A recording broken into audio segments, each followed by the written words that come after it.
What's happening, family?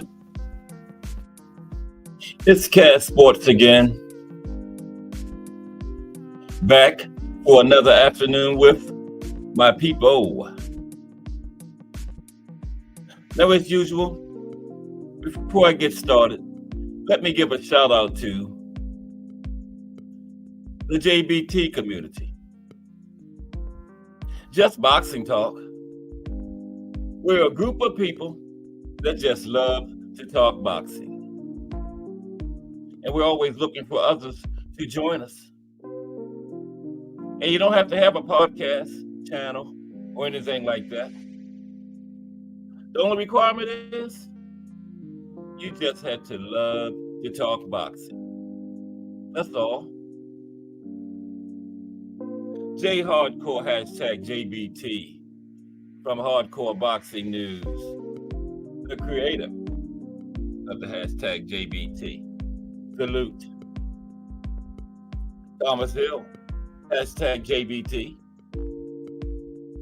Salute, my friend. How are you today?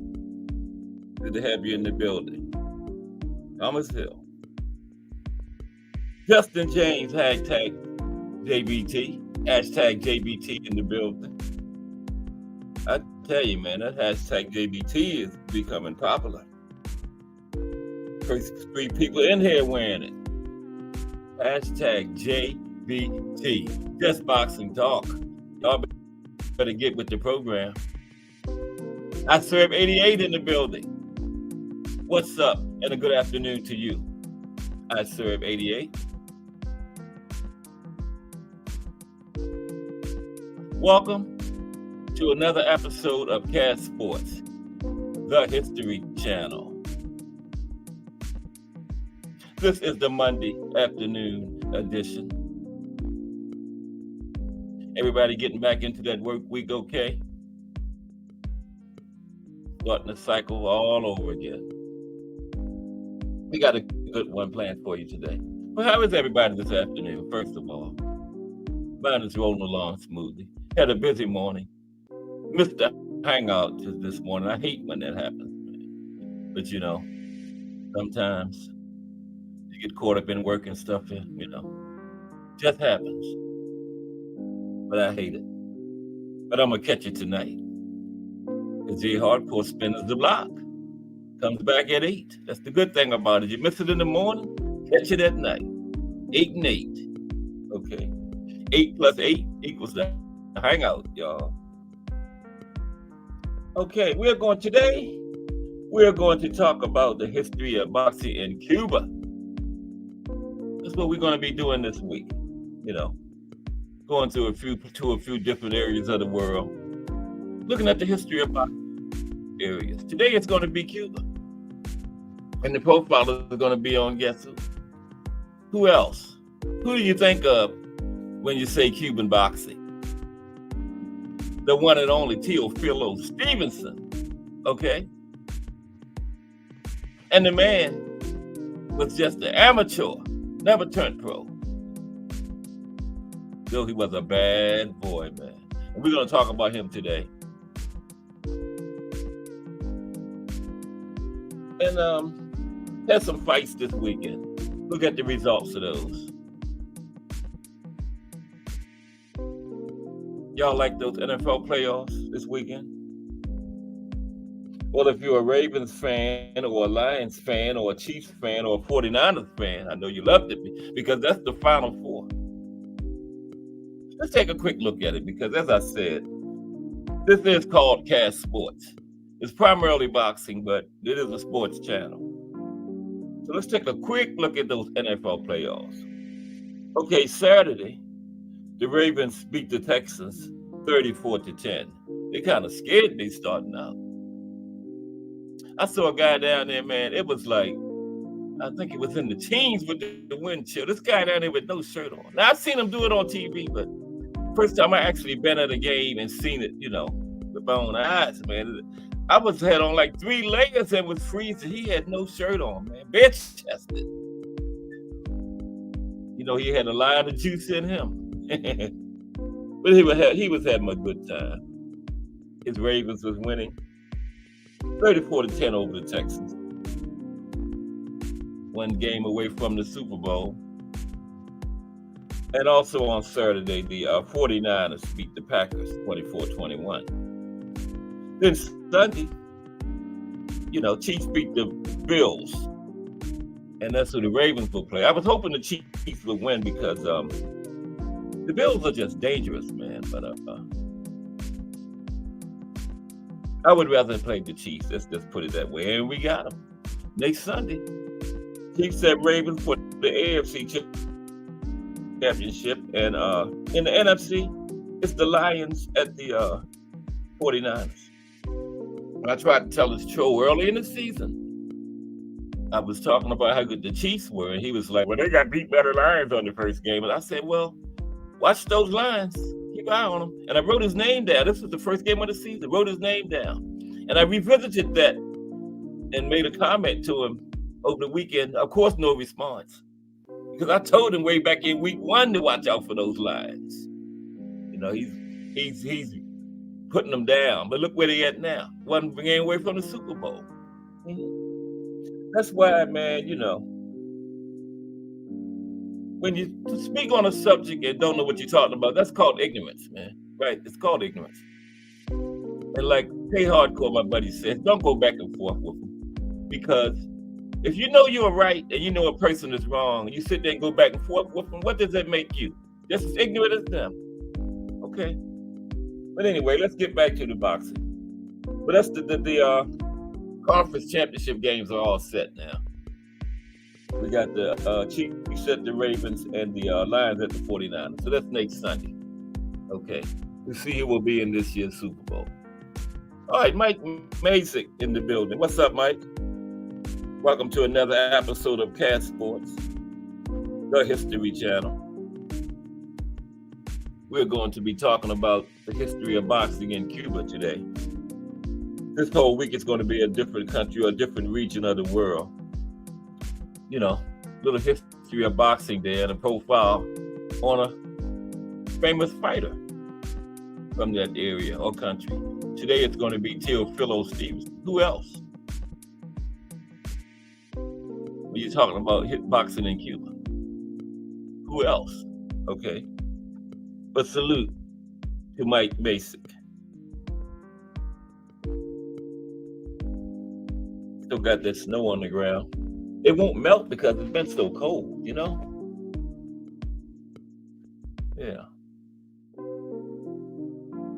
Still don't feel too bad though. Every time I look out there, those couple inches, I think about my buddy D1 up there in Buffalo with the 12 feet. And I don't feel bad at all. Now, Saturday we had some fights. Take a quick look at them. Now, I know you've heard people talk about them, but you haven't heard the Cast Sports version of them yet. All right, let's go.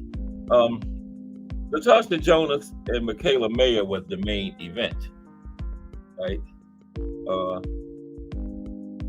Jonas retained her IBF welterweight title with a controversial split decision over Mayer. And like every other week, we getting controversy now in boxing. What's up with that, man? I had Mayer winning it too, but the judges didn't feel that way. But anyway, they had it for Jonas, 96-94, 96-95, and one judge had it 97-93 for Mayer. That's the way I had it. That's the way I had it.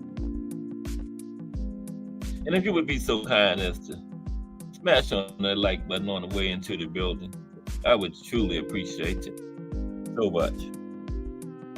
But the Warriors, anybody out there listening, welcome to another episode of Cast Sports, the History Channel.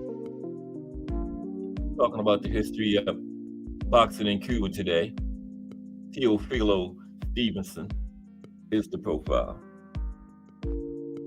I can't think of anybody else if we're talking about the history of Cuban boxing but Teofilo. Who else would we do? Ugas? Come on, man. Ugas is all right, man. We talking about Teofilo Stevenson. Man, it said amateur. Just think if he would have turned professional, how big he would be. The man never left the amateur. He had a couple offers to turn pro. Aaron Don King was after him hard, but mm-mm. And he almost had him one time. They offered so much money to Cuba to let him go pro, and they were going to do it, but then the United States State Department stepped in and stopped it, you know. And that's one thing. Politics should never interfere in sports, because sports is a way that avenue we used to get away from everyday life, politics and the nonsense of everyday life. And then politics should never rear its ugly head in sports. Remember the 1980 Olympics? All those kids trained their whole life to go to the Olympics, but since Russia invaded Afghanistan, the United States boycotted it, and all those kids from the United States didn't get a chance to go. Then in '84, of course, it's in the United States. Of course, Russia's not going to come. So all the young Russian kids that trained their whole life for the Olympics didn't get to go, you know? And the United States boycotted it because Russia invaded Afghanistan. Then about 20 years later, guess what they do? Invade Afghanistan. But okay, let's get back to this fight, man. It's a crazy world. But politics should never rear its ugly head into sports, man. Never. Okay. I thought Mayer pulled it off, but the judges didn't. Now, this fight deserves a rematch because, good close fight like that. Now, it was a rematch clause for the champion, Jonas, but they didn't have a rematch clause in for Mayer. So it'll be up to Jonas. And, Now, I don't know the women. The way they operate, Jonas may just give it a rematch, but I know the men wouldn't. Close fight like that, the guy that won it would take that belt and run, man. But the women, they built a little different from the men, and we just might see that rematch. Okay. But anyway, as far as the fight, Jonas did get off to a fast start, right? And she looked like she was sharper and quicker than Mayer early in the fight. Okay. And she was doing some good work with that southpaw jab. Excellent work.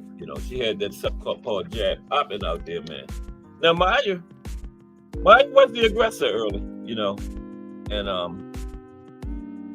she was on the front foot, fighting off the front foot. And she outworked Jonas over the first few rounds, Now, as they got into the middle rounds, they were trading punches. And Jonas was landing the sharpest shots. But Mayer was still the aggressor, okay? And her work rate was off the charts, man. And, they had the 7th, 8th, and 9th rounds, man, the crowd was in a frenzy because they were having some fierce exchanges, man. And Jonas was still landing the cleaner shots. But Mayer was walking right through him, man. And she was still keeping that intense pressure, unrelenting intense pressure on Jonas, man. And then in the 10th round, they just both left it all in the ring, man. Great fight. Just left it all in the ring in the 10th round. But the judges felt that Jonas did enough, Like I said, they had it, 2 of them had it for Jonas, 96-94 and 96-95, and one had it for Mayer, 97-93. That's what I thought it was, more like the 97-93. Yeah. Now Jonas goes to 15-2 with 1 draw, 9 knockouts, and Mayer dropped to 19-2 with 5 knockouts. Her only other loss was to AB. Remember, Alicia Baumgartner. That was on the Savannah Marshall Appeals card, undercard. Now that 7th, 8th, and 9th rounds was serious, man. It was early in the year, but when round of the year come around, those 3 rounds, all 3 of them got to be in the conversation, man, because they went at it. The crowd was going crazy. But Jonas pulled it out. Didn't have a rematch clause, by Jonas. They had a rematch clause to Jonas lost, but Mayer, they didn't have it in for Mayer. Now elsewhere in the card, Jack Shelley beat Zach Shelley beat Jack Cullen. They were super middleweights, and Shelley took the British and Commonwealth super middleweight titles away from Cullen. Then Mark and last time about 3 years ago in 2020. So Shelley takes the rematch. Okay, Thomas Hill says all facts. Mayer was the more effective aggressor. As the fight wound down, she began to land the cleaner, harder, and more effective punches. I mean, put it like this, Cass. Mayer had one scratch on her. Yeah, that's the way I saw it. Yeah. I thought Mayer poked it out too. Yeah. She was the aggressor. The whole fight, really. You know. Jonas was getting hers in too, but I just think Mayer I just think she pulled it out, you know. But maybe Jonas will give it a rematch. Hopefully. You know. I don't know why those fights don't have the rematch clause in both ways. Just if the champion loses, you get a rematch. But if the challenger loses, you know, and a good fight like that, man, come on now. I wouldn't mind seeing it again. But Mark Jeffers beat Jermaine Brown, and that was a 10th round unanimous decision. That was for the English super heavyweight title. Had another women's fight on the card. Clarice Arlingstall beat Lila dos Santos Furtado. That was 8 rounds. She beat her on points. Aaron McKenna defeated Mickey Ellison. 6-round TKO. Zach Massey beat Steve Eladon Nateri. 1st round TKO. That one was over early. Mickey Talon beat Adam Yabaya. That was a 4-rounder. Beat him on points. And the last fight, Steve Clark defeated Vasif Marmadov. And that was the 3rd round TKO. And that was the card Saturday. And this week, I think we have, Munguia and Jaime Munguia and John Ryder. Isn't that this week? No, we got a fight tomorrow from Japan, too. Yeah. I'll probably go over that. Well, we'll talk about the end result. Because I forgot all about it. I would have had something prepared for the preview, but I forgot all about it. So we'll talk about that tomorrow, what happened and everything.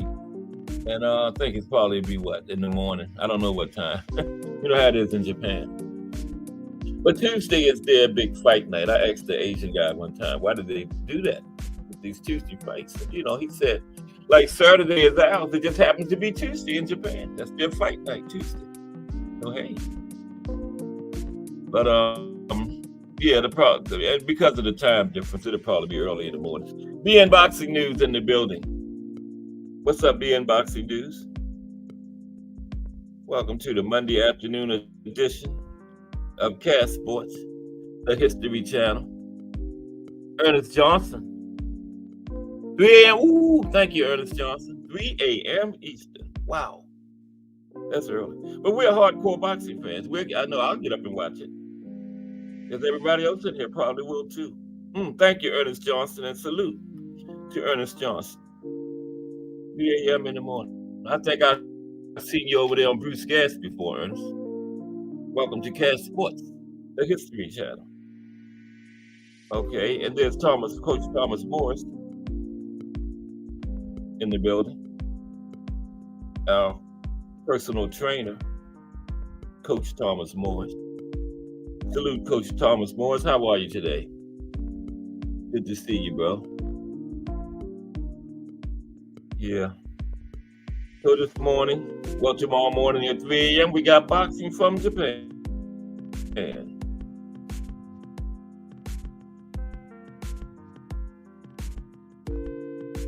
Okay. And then I think Saturday is Jaime Munguia and John Ryder.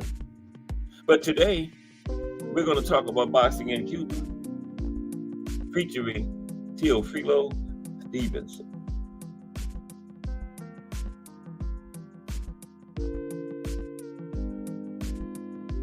Everybody, week starting out okay out there.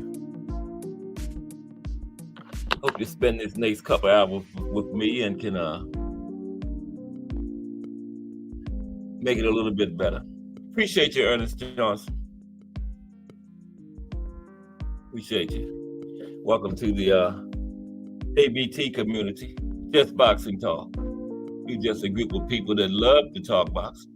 And welcome, because we're always looking for others to join us. And you don't have to have a podcast or anything, but there's one requirement. Only requirement is you just have to love to talk boxing. That's all. Let's get ready to get into this Cuban boxing. Okay? Ooh, got my pen. And salute to everybody in the building. I appreciate you for rocking with me this afternoon, because you could be anywhere else in the world, but you're right here listening to Cash Sports, and I appreciate it. Hope you enjoy the show.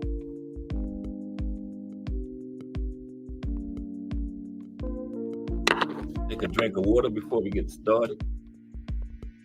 Nice cold water with ice mixed up in it.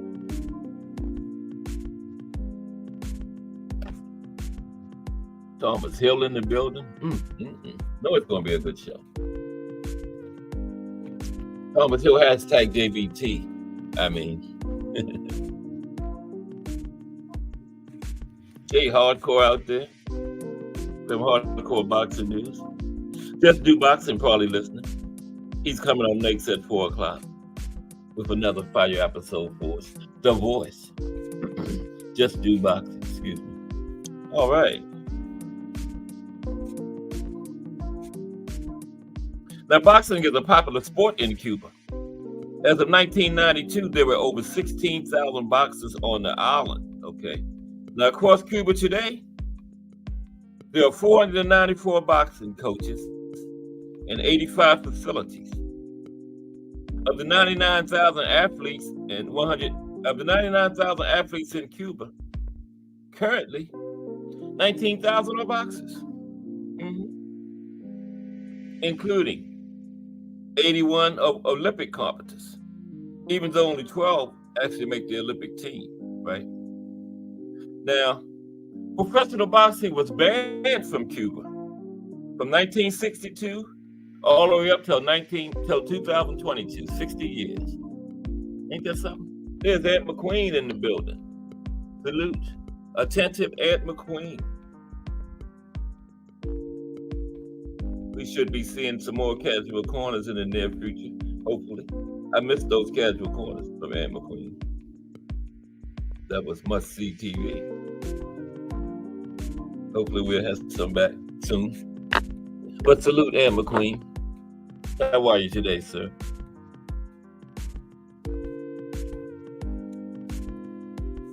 And there's a whole lot of hands being dealt out in Cuba. Stay in line. So true, so true. Now, boxing was banned in Cuba from 1962 until 2022, 60 years. Crazy. Now, boxing originally arrived in Cuba as a tourist attraction, mainly as championship fights between North American boxers, okay, during the high tourist season. Now, in 1909, excuse me for one moment. Somebody is, who is this? Well, excuse me for one moment, please.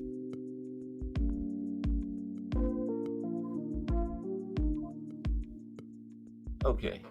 Oh, say, Aunt, you got your earbuds on? That's good. Hope you enjoy the show, sir. Now, where was it before I was so rudely interrupted? Okay. Now, in 1909, Havana had its first professional fight, right? In 1910, a Chilean named John Buchanan established the first boxing academy in Havana. 2 years later, the government banned boxing due to the violence on the streets between blacks and whites. Boxing matches had to go behind closed doors as they grew popular throughout the island. Okay. I mean, they banned it, but it was still a very popular sport, so went behind closed doors. right? Now, despite the banishment of the sport at the time, for the lower classes, boxing constituted a possible ticket out of poverty, as well as steady and reliable entertainment, okay? You know, just like anywhere else, right? Boxing was their ticket out. Now, a very famous and controversial fight took place in Cuba on April 5th, 1915, when Jack Johnson himself, the world's heavyweight champion at the time, he defended his title against Jess Willard, okay? Now, Willard won the fight by a 20th round knockout. Now, the fight between those two Americans was very controversial because it has been rumored several times that Johnson let Willard win. Now, recognizing boxing's potential to take families out of poverty and entertain crowds, on December 13th, 1921, Cuba decided to give boxing another chance, okay? So they're bringing it back. And they legitimized boxing with the establishment of the National Commission on Boxing and Wrestling. Now, the lift on the ban brought back tourist dollars, okay, with the fights. Years later, a National Boxing Academy was established to train talented athletes. And in the next decade, Golden Gloves amateur competition had also arrived. Okay, now, by 1959, Cuba had 6 professional world champions who were considered to be the founding fathers of boxing, as well as national heroes of Cuba. These fighters included Geraldo Kid Gavilan. Know y'all heard of him? Kid Gavilan Gonzalez. Geraldo Kid Gavilan Gonzalez. Benny Perret and Eligio Kid Chocolate Cardenas, right? Now, in spite of the sport's problems of prosperity, the Cuban boxers who earned a lot of money in the ring almost commonly died impecuniously. Some boxers also had ties with the mafia and other sources of corruption. Cuba's boxing reputation also drew foreign boxers as well as such as Jack Johnson, Jack Dempsey, Jess Willard, Joe Louis, Joe Brown, and Sugar Ray Robinson.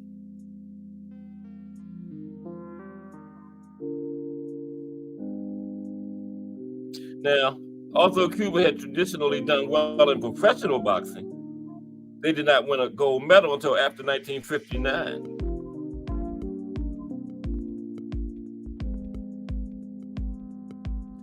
Due to considerable resources being devoted to the development of athletes as a result of the Cuban Revolution, okay?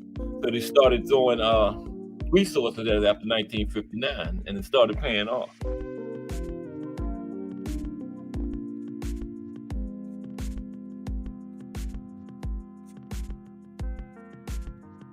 Now, in 1960, the professional boxer Benny Perret won the world welterweight title. And he hit a strong contingent of professional Cuban boxers who followed up their 5th place at the 1954 Games, 2 medals, with for 1st place, a position they have held in all subsequent Central American Games.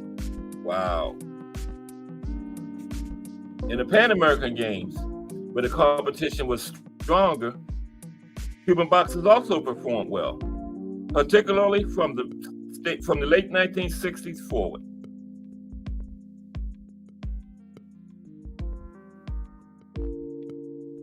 The high international standard of Cuban boxers was evident in the Olympic arena.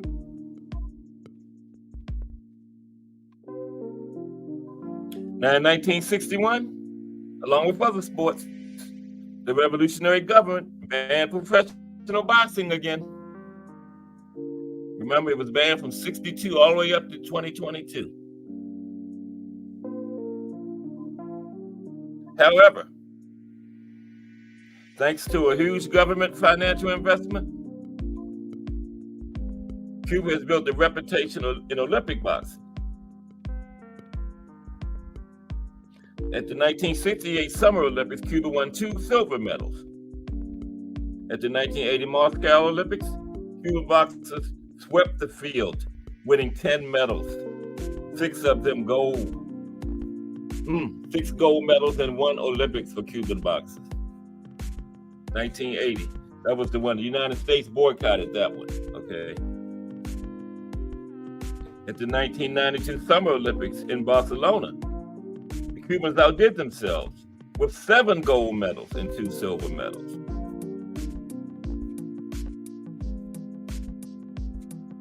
By the 1980s, Cuban boxers were dominant in all major international amateur competitions, including the Olympics.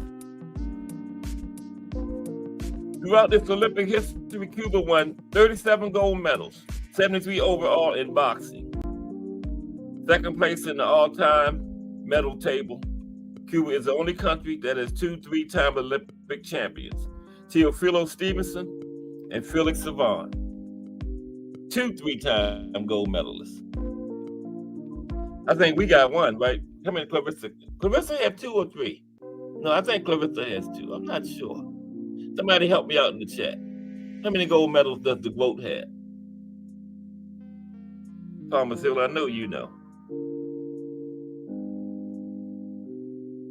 Now, the ban on professional boxing was lifted in 2022. Okay?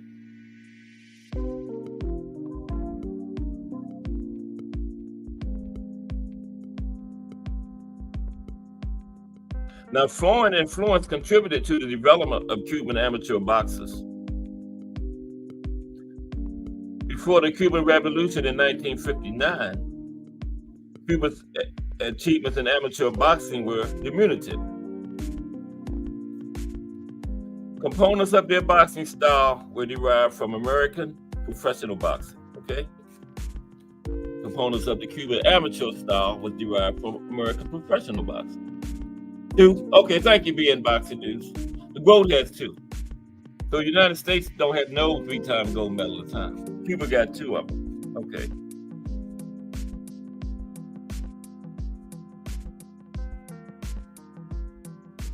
Now, after the revolution, Eastern Europe methodology replaced the American influences. Okay.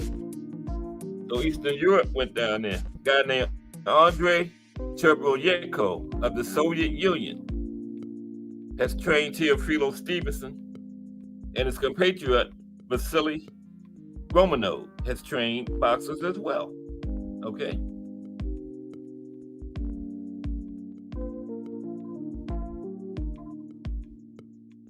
Now, the Cuban government has used sport as a means of exhibiting the success of the new socialist government. And winning medals in international competitions became a high-profile means of promoting the ideals of the new Cuba. And the Soviet Union sent experienced boxing coaches down there, including Andrei Cherboyenko, to help develop the Cuban fighters in order to assist the socialist brethren in their goals.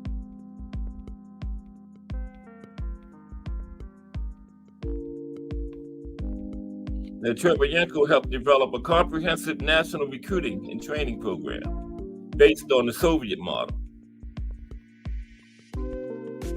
Alcides Segura, he became Cuba's boxing head coach in 1960.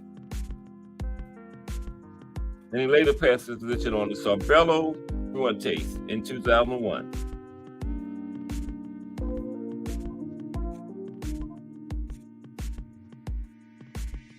Now, the Cuban boxing system, along with other sports programs, start in grammar school, okay? Sports are considered a high priority in the Cuban educational system. And it's there that a potential athlete can be recognized, okay, from grammar school. From the age of 12, talented youth are sent to specialized schools where they can focus on enhancing their skills. From there, the young boxers train throughout a very competitive youth program. Okay.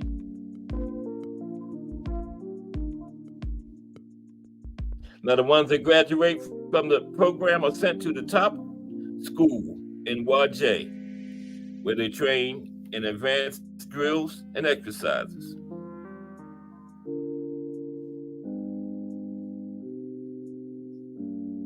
Now, the support that the state gives is crucial to the advancement of the highly technical boxers.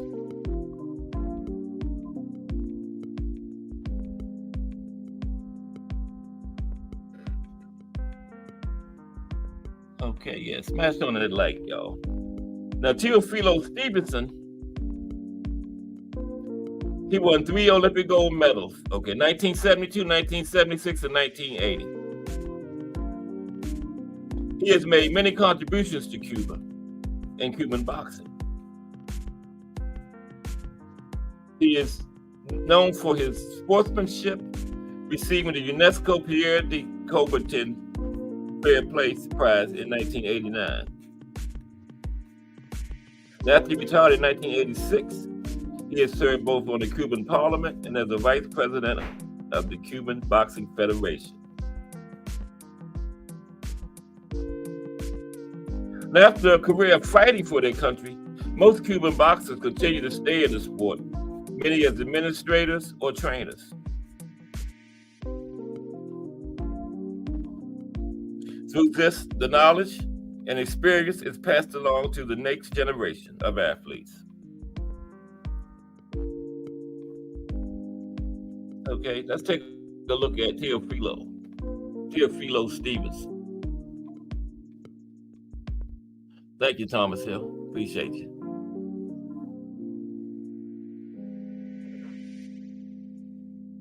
By the way, tomorrow we're going to take a look at Eastern Europe boxing. You know, the Klitschko's, Lomachenko, Bivol, who else?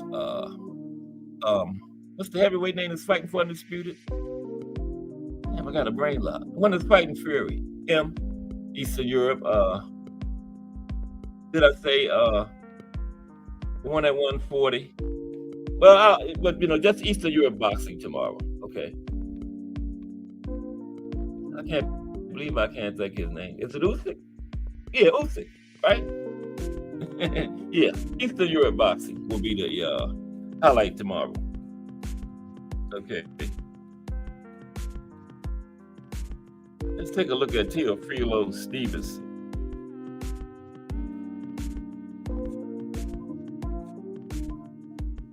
Yeah, Don King, Bob Arum, they all tried to get that fight between him and Ali. They almost had it one time though, but the United States, they was giving Cuba so a certain amount of money, and the United States State Department stepped in and stopped it. They had agreed to it. I don't know if it was either Don King or Bob Arum, one of them. It all had everything all ready to go. And the United States government stepped in. They didn't want all that money going to the Cuban socialist government, you know. Fidel was still alive at that time and everything, you know. It was very strange relationships between the United States and Cuba at that time. But I still don't think politics should step in there and you know, mess with sports, man. You know, just like I was saying, the 1980 Olympics, when we didn't go to Russia because they invaded Afghanistan. And then, of course, the next Olympics was in LA. Of course, the Russians wasn't going to come here, right? Then 20 years later, the United States invaded Afghanistan, right? Same thing, they boycotted the Olympics for Russia for doing. And, you know, all those young kids, you know, spending their whole life training to try to go to the Olympics and then made the team and everything. You get something saying the president not letting you go. What kind of shit is that, man? It's crazy.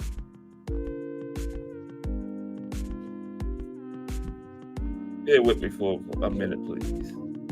I'll be right with you. Listen to the music, or I can sing to you. Put it in the chat. You rather hear the music or me sing? Oh boy. How is everybody doing today? Everything good on this Monday afternoon? How about them Ravens? We one step away from the Super Bowl. They gave Lamar that big contract and people was groaning, but has he delivered? All he's done is got him in the number one seed in the AFC, got him in the AFC Championship game, and going to be the MVP of the entire league. And they came that close to letting him go. What's up, Mike Ryan? Salute. You know, I live in Baltimore. I was following the negotiations every day, and he came close to leaving here, man. And if he had left right now, we'd be sitting home watching the playoffs. Definitely wouldn't be in them. Probably would have came in last place in the AFC North. But here we are, one step away. We got the Chiefs next week. I wanted the Chiefs instead of the Buffalo because Buffalo is a dangerous team, man. The Chiefs are too, but here we go. Next Sunday, Chiefs versus Ravens and Lions versus 49ers. That's the lineup.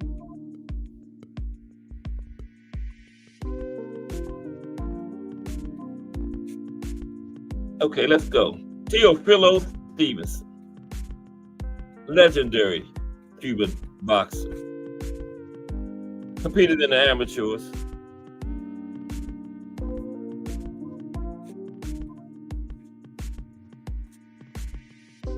Okay.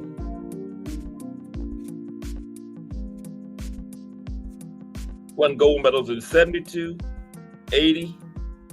He wanted to go three-time gold medal winner. Okay. What's up, Mike Ryan? How you doing this afternoon, bro? Welcome to the Monday afternoon edition of Cast Sports, the History Channel. Now, Stevenson won the Val Barker Trophy in 1972. And he was on it with the Olympic Order 1987. And is one of only three boxers to win 3 Olympic gold medals, along with the Hungarian Lazio Pat and fellow Cuban Felix Savon. That was another bad boy, Felix Savon. Yeah, but Cuba that time had, they had banned professional boxing, and those guys, never got the opportunity to turn pro. Can you imagine Teofilo Stevenson and Muhammad Ali? I think Ali would have had something for him, though, And that would have probably been in the 70s. It depends on what part of the 70s they would have fought, though, because early 70s, Ali beats him. Late 70s, Ali, I don't know. Late 70s, Ali got beat by Leon Spinks, remember? So I don't know if he could have handled Teofilo when we got up into the later part of the 70s. But early 70s, yeah, the one that fought Frazier, Foreman, yeah, he would have beat Teofilo. But it's a good dream fight. Very good dream fight. Everybody smashing on that like button when you come into the building. Yeah, they looking good. Got 30 one time. Normally average around 20, 22. But that's good for my young growing channel. One time I used to be sitting here talking to myself. Okay. Now I actually got people in the chat. My regulars. Like Jay Hardcore, Thomas Hill, Justin James, Sir Mike Mason, BN Boxing News, Thomas Morris, Attentive Ann McQueen, Mike Ryan. We got Ernest Johnson was in here today too. Okay, now, Teofilo Stevenson Lawrence. He was born in Puerto Padre, Cuba. His father was Teofilo Stevenson Patterson, was an immigrant from St. Vincent. His mother, Dolores Lawrence, was a native Cuban. Okay, but her parents were immigrants from the Anglophoma island of St. Kitts. All that's down there in the Caribbean, Teofilo Sr. arrived in Cuba in 1923, and he found work wherever he could. Okay. before they settled in Camagüey with Dolores. He gave English lessons, top of his meager earnings, okay? Now, due to his large size, Teofilo Sr. was encouraged into boxing by local trainers, okay? Fighting 7 times before becoming disillusioned by the corrupt payment structure on offer to young fighters. Yeah. Like you were saying, Ed, get in line. Yeah. So that's what turned his father away from boxing, was the corruption. Now, Teofilo Jr., he was shiftless but bright when he was young, okay? And at 9 years old, he found himself sparring at the makeshift open-air gym his father had frequented. Same gym his father used to go to when he was young. Teofilo Sr. started going there, okay? Now, under the tutelage of former light heavyweight champion John Herrera, Teofilo Jr. began his career fighting against more experienced boxers, okay? But according to Herrera, he had what it took. Now, despite his growing involvement in the sport, Stevenson had yet to tell his mother about it. Eventually, his father broke the news to his wife, who was furious, but she agreed to let her son do it on one provision: that the boy was always accompanied by his father.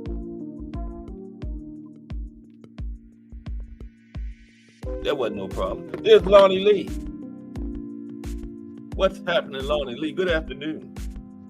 Happy Monday. How are you today, sir? Talking about Cuban boxing, Teofilo Stevenson.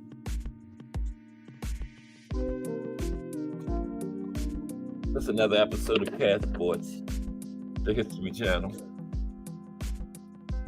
You know how we do it over here. Oh, you got off late? Yeah, I see. You normally been in here by now. But salute.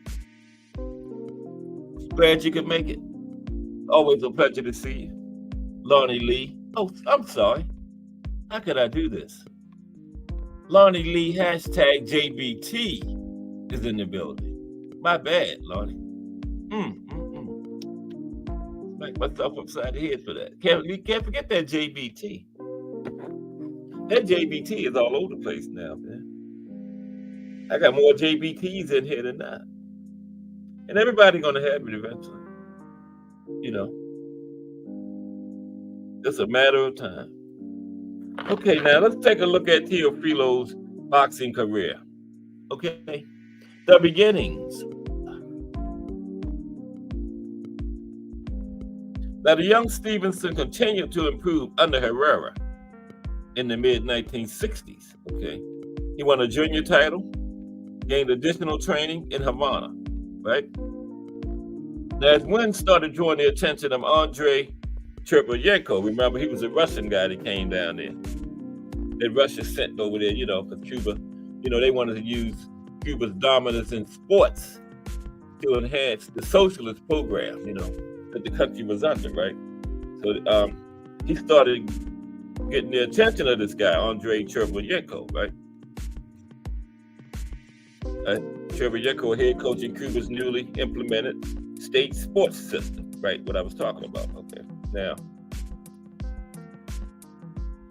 remember, professional sports throughout the island had been outlawed at that time. And all boxing activity had come under the guidance of the government-sponsored National Boxing Commission. Okay. Wasn't no way you was going pro. You would have had to, you know, escape. I forgot the official name for that. This one. What Ugas did when he was on that raft all that time. I think Ugas did it a couple times, didn't he? Tough man, then. Once I ain't make it that first time, seeing them sharks and stuff out there, I just got to stay in Cuba, man. I'm sorry. But Ugas is a tough man. He made it, too. He made it. Salute to Ugas.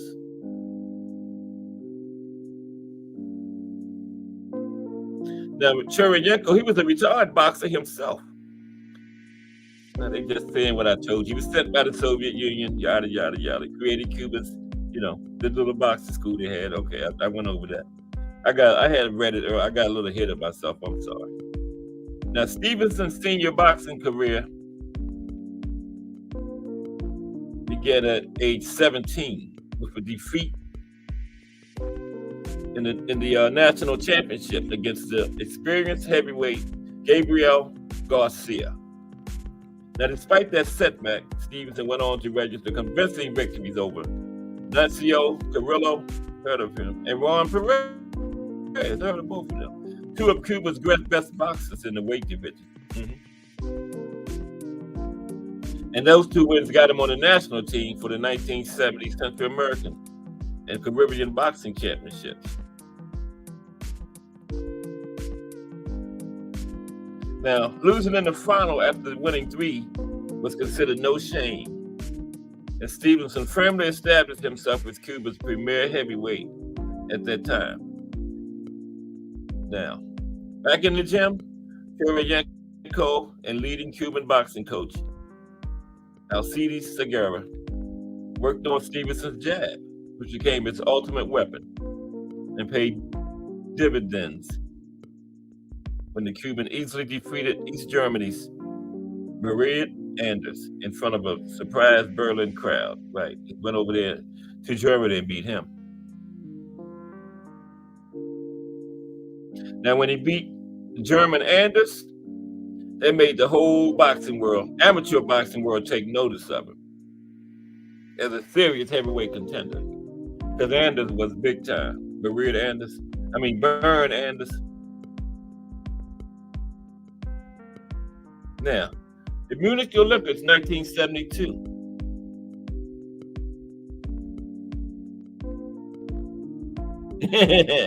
You right, Ernest. Ernest said Cuba could use a birth certificate system. LOL, that is true. What's up, Gregory Pratt? Hashtag JBT, aka GP, in the building. And appreciate you, Ernest Johnson. We love to get new people over here. I hope you come back, bro. Do my best to bring you back. Only thing, I might butcher a few names every now and then. If your name is not Jones, or like your name, Johnson, Pratt, Morris, Lee, then I butcher it. I'm doing my best. But salute to Ernest Johnson, everybody, over here with us today. Remo, hashtag JBT, another JBT. Hashtag Let's Talk Fresh. And anybody that don't know, Let's Talk Fashion drops every Wednesday at 10 a.m. Check it out. That's Remo's new show. I think it'll be the 3rd episode this week. Good show. Blend of fashion, sports, entertainment, and life. Remo, hashtag Let's Talk Fashion. Check it out. Wednesday at 10 a.m. Okay. Now, we're getting ready to talk about the Munich Olympics in 1972. Appreciate you, Ernest Johnson. Yeah, we got some fire shows over here. We got, I think I seen you on Hardcore Boxing in the Hangout in the morning, and then me, and then Just Do Boxing at 4. Just Do Boxing networks with us, I don't want to put any kind of label. He's not an official part of the JBT, but he networks with us. And already net fire lineup, 4 o'clock, The Voice, Day Hardcore at 8, and then the Rise Podcast at 9. Everybody knows about the Rise Podcast. Okay, Munich Olympics 1972. Stevenson was 20 years old. Okay. And now he joined the Cuban boxing team for the Munich Olympics of 1972. That was the one, if Thomas Moore's still in here, where they had the bombing and all that. Wasn't that one, the terrorist attack? Munich 1972. Somebody correct me if I'm wrong, but I think that's the one. Me and Thomas Morris was talking about that one time. Yeah. Okay. It took place on August 26th through September 11th, 1972.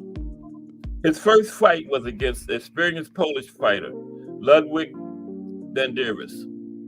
It started dramatically when Steven knocked the other man down within 30 seconds of the opening bell.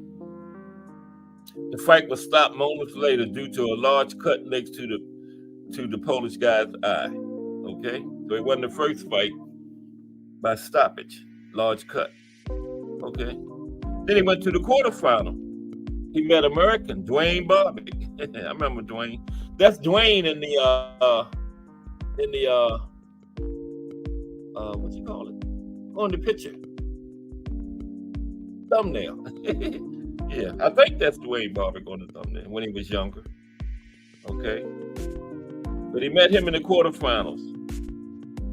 Now Barbic had won the gold medal at the 1971 Pan American Games, the last Pan American Games before this Olympics, okay? Okay, Dwayne Johnson, Ernest Johnson, I'm thinking about Dwayne Barbic.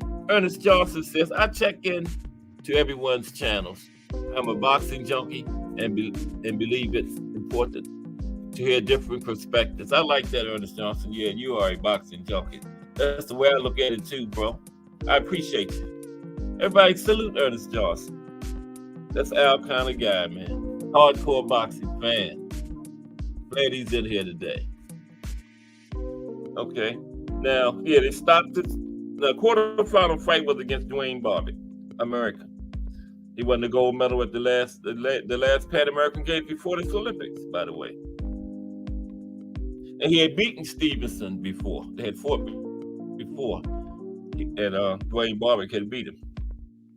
Okay? I don't know when that fight was, but he had previously beaten him. Now, the first round was close.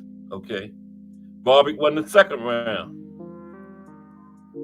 But a ferocious display in the third round knocked Barbic to the canvas 3 times, okay?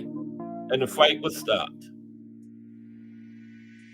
The victory was viewed on television throughout Cuba and is still considered Stevenson's most memorable performance, okay? When he beat American Dwayne Barbic. Barbic had a decent professional career too. Fought Ali, all them guys back in the 70s. He fought during the golden era of the heavyweights back in the 70s. Dwayne Barbic did.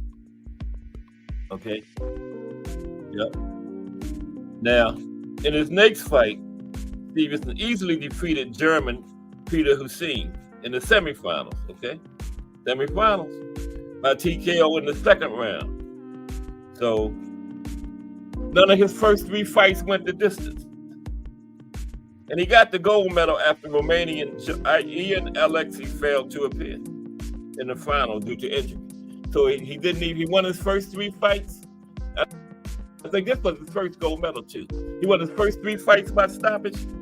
And the last one, he was supposed to fight this guy from Romania, but he had an injury and he didn't even show up. Okay? And the Cuban boxing team won 3 gold medals in that Olympics. The first time in boxing history, as well as a silver medal and 1 bronze medal.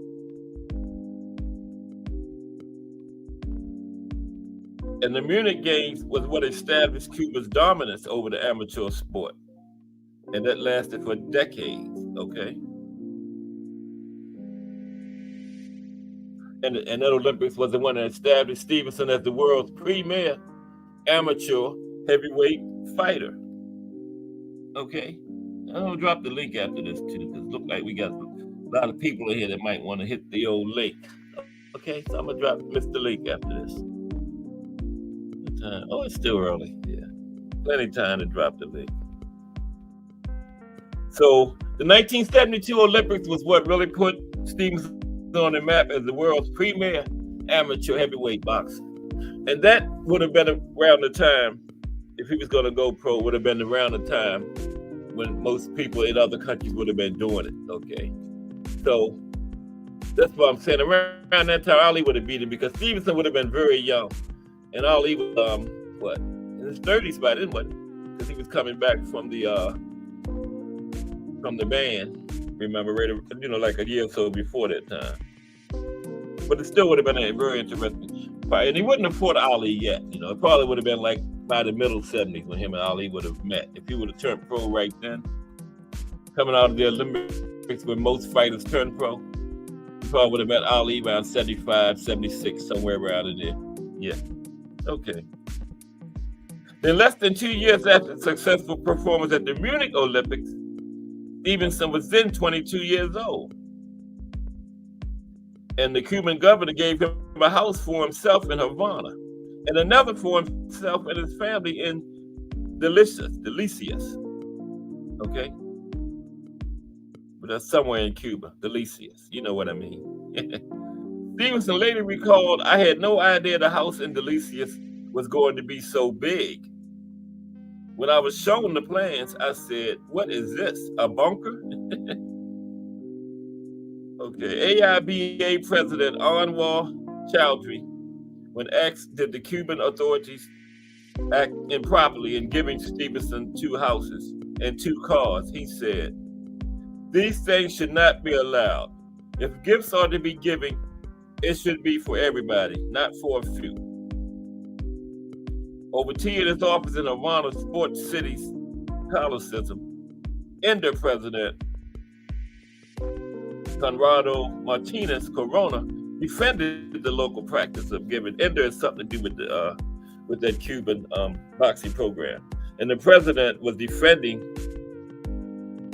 the local practice of giving cars and apartments to top athletes. Our country has the obligation of solving the problems of all citizens, the problems of their nourishment, housing, education, and health, he said. It's a pity we can't solve this problem in the way we need to for everybody. So just give the famous athletes houses and stuff. What about the poor people down in the ghettos? You know what I mean? Them the ones used to be given houses and stuff. Oh, you okay, GP? You been in here. I announced you a long time ago, Gregory Pratt, JBT. But in pardon Gregory Pratt's tardiness, salute to all. That's what he said. GP said, pardon my tardiness, cast family. Salute to all. You're a good GP. I'm glad you're in the building, bro. You know? You're always in the building, by the way. 20 likes. If we get 10 more likes to 30, Jay Hardcore will hit the bag 300 times tonight in the hangout. If we can get 10 more likes to 30, okay? So you want to see Jay Hardcore hit the bag 300 times tonight? Get me 10 more likes. I might go over there and hit it 20. He just have to do it 280. Okay, now, Teofilo's prime years. Prime years. Now it says Stevenson did the same at the 1974. This is the inaugural 1974 World Championships in Havana, Cuba. This is the first time they had this one. And then in the 1976 Summer Olympics held in Montreal. Yeah, he got another. That was it. 72, 76, 80. So he got a 3-peat on the gold medal. Wow, that's big. Yeah. But his ass should have been pro. And they're fighting kids, man. By then, he's damn near going on 30 years old, like Lomachenko. So, kind of like an asterisk by some of them gold medals, man. You should have been pro by then, fighting Ali and Frazier and Foreman and them guys. Not in still in no damn Olympics. Okay. But still, he's still a bad boy, though. Okay.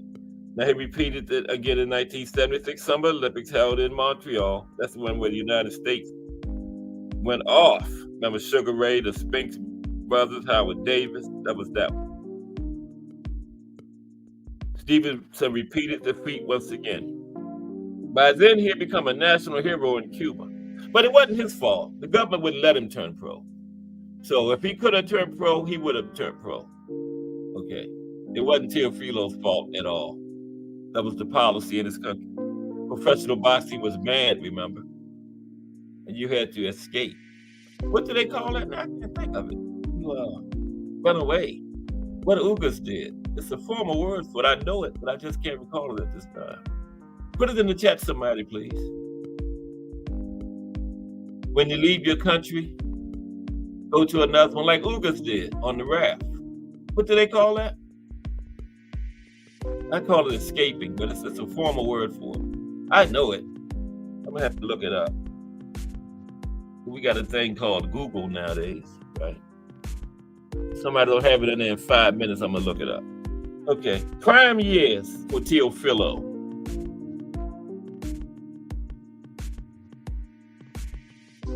I lost my place running my mouth. Okay. Yeah, by then he become a national hero in Cuba. Now to get him to talk about how close he came to turning pro. Now, okay, after the 1976 Olympics, this was the time he became the closest to signing a professional contract.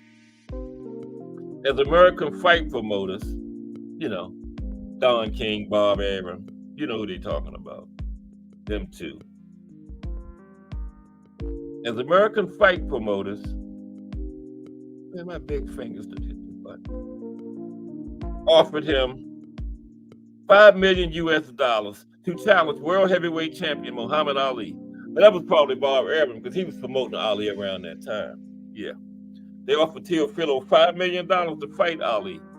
So Teofilo was about 26 then. Ali at 76. What was Ali at 76? Like 36? Something like that, right?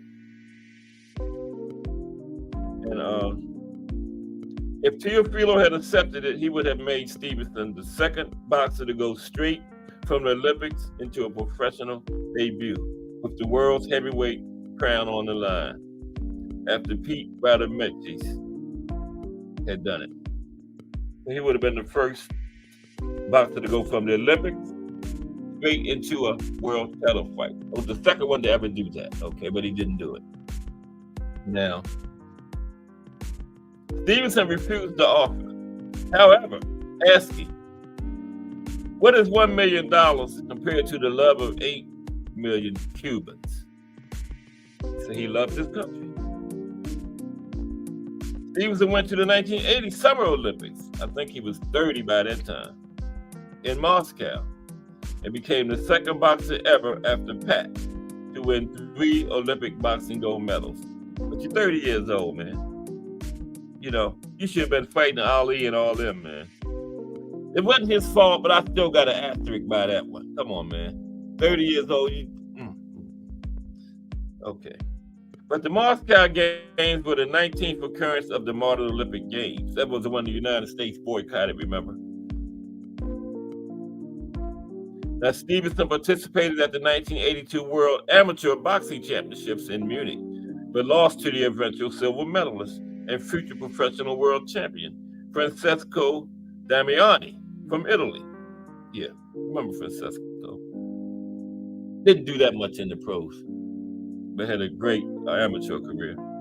Now, this fight ended an 11-year unbeaten run by Stevenson. When he lost in what year was that? 82. That was the first time he lost in 11 years. Okay? And this was the only occasion that he did not win the gold medal at the World Championships when he entered the competition. His loss by split decision to Alexander Luxton of the Soviet Union in the finals of the 1983 Cordova Garden, and the Soviet head coach Konstantin Kupsev later admitted was due to a plaster-like tape they hand-wrapped Luxton's fists with instead of a regular plastic hand-held wrapping. And the coach admitted that the Russians were cheating, man. Russia have always cheated, man, you know, in everything. They got them big old women, look like linebackers, you know. No, they taking steroids. Excuse me, Russian women. I'm just keeping it 100. This coach admitted they was wrapping the man's hands with a plaster-like tape. Okay? Wow.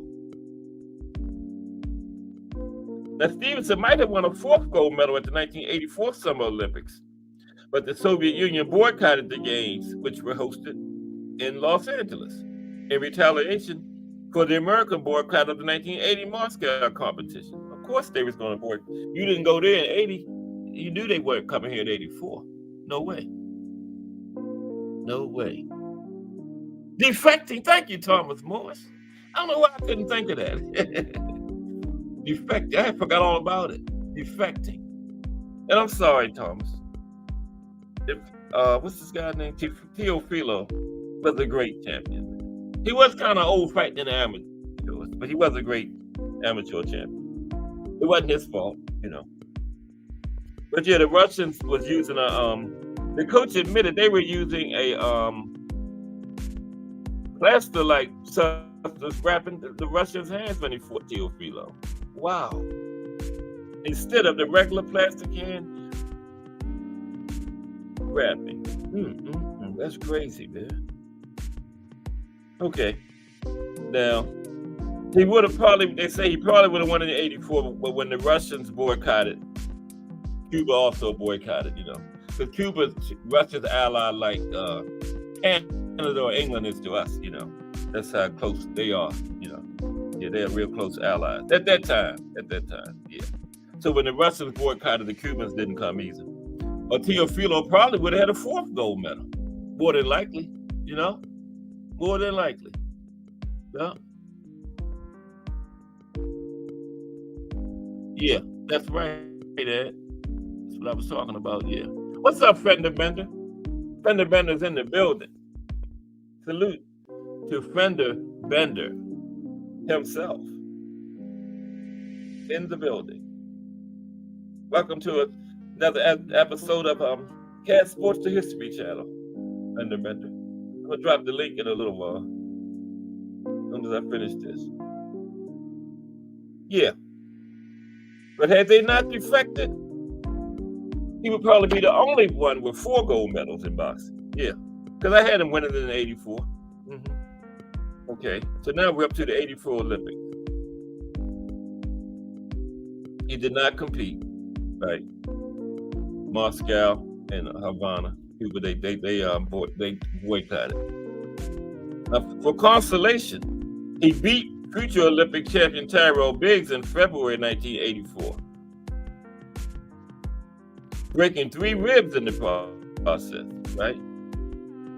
And he won the super heavyweight gold at the 1984 Friendship Games, defeating Uli Kaden of East Germany in the final. Valerie something of the Soviet Union. I'm not even going to attempt that. Abadzhyan of the Soviet Union. Okay? Yeah, I'll type it in there.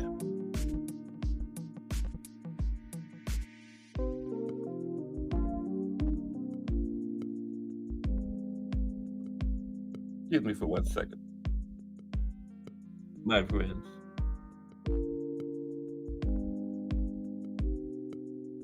Come on, Cass.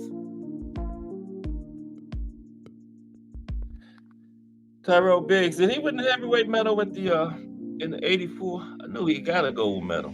He beat Lennox Lewis. I think he did. I think he did win it in '84. Yeah, he beat Lennox Lewis, right? Because Lennox Lewis won it in '88.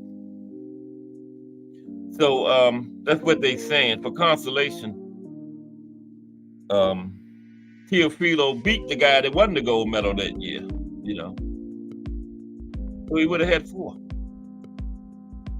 I just hate that, man, that those 2 years politics had to come in there and ruin the Olympics, man. That was just terrible. Jimmy Carter was president then. They had all those kids, man, couldn't go. And then, of course, the Russians weren't going to send their kids the next time. So 2 sets of young people. Dream was shattered by politics. The Americans in '80 and the Russians in '84 and Cubans. 3 sets. The American kids in '80, the Russian and Cuban kids in '84. Praying on their life to go to the Olympics. Then politics going to rear its ugly head in there and not let them go. It's crazy. It's Miss Cass' phone ringing. She left at home when she went to work. So I'll bring it after the show. Yeah, so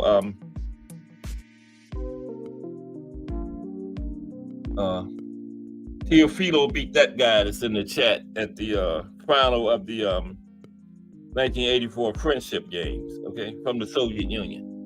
Now, y'all try to pronounce his name because I can't. I'm not even going to try it. He beat that guy, okay? Now, at the 1986 World Amateur Boxing Championships, he won the super heavyweight gold medal, defeating Alex Garcia from the United States in the final.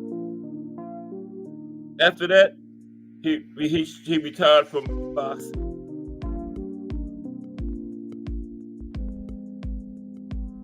Okay. Now, they boycotted the 88 games. Now, where was the 88 Summer Olympics at? Anybody know? Because it says Cuba boycotted those too. Must have been at an ally of the United States or something. I have no idea where the 88 Summer Olympic Games were. Now, he had a rivalry with Igor Vysotsky. That's close enough. Now, Stevenson was known for 2 fights with Soviet boxer Igor Vysotsky, who defeated him twice, so he lost both of them. Vysotsky later said in an interview about Stevenson, "I fought Teofilo twice. We first met at the Cordova Games, at the Cordova Cardin Tournament in 1973 in Cuba. I took the first 2 opponents, both being Cuban, out early. In the third, I beat Stevenson on points. Although the score was 3-2, the pace of the fight forced Teofilo to take 2 necessary breaks to retie his gloves. We had a saying in the USSR, it's easier to win the world championships than it is to win Cordova Cardin. The second time was at a Class A international tournament in Minsk in March 1976. Minsk is in the Soviet Union, by the way. In each stanza, Stevenson took a count, while in the final 3 minutes, I knocked him out. Wow. Knocked that boy out, man. Damn. Vysotsky was the only boxer out of hundreds of Stevenson's opponents to ever stop him. Only time he was ever stopped was by that guy, let alone by knockout. And to defeat him twice, both times in his prime, without being avenged. And on top of it, Vysotsky scored his first victory over Stevenson at the Cordova Cardin, Cuban's home tournament, where they do their best to never let any foreigner get into the finals. You know, whatever they got to do. And that guy not only got in the finals, he beat Stevenson. Wow. And Stevenson's second loss to Vysotsky happened 6 weeks before his knockout-winning streak at the 1976 Olympics in Montreal, which ended up with victories over John Tate, remember John Tate, American heavyweight, and Mircea Simon. After losing to Vysotsky for a second time, he said, "Nobody is invincible." Here's some highlights of Stevenson's career.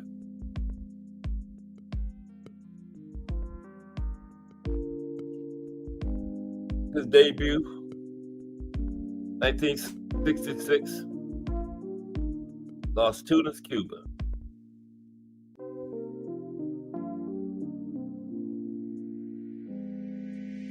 Won the National Youth Championships, 1968, Camagüey, Cuba.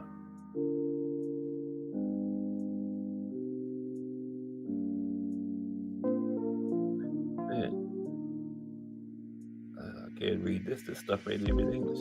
So there you have it, Teofilo Stevenson. Tomorrow, we are going to talk about history of East German boxing. I haven't decided who we're going to profile yet.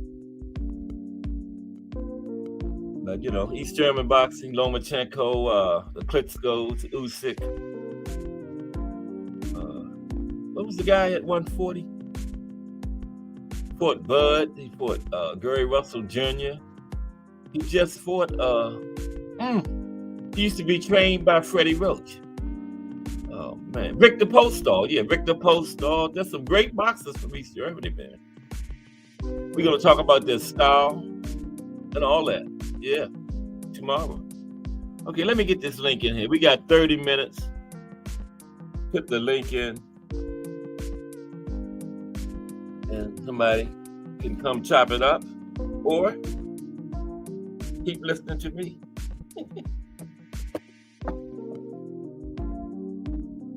Bruce Gas, what's up? Didn't see you come into the building, my brother. Bruce Gas in here, y'all.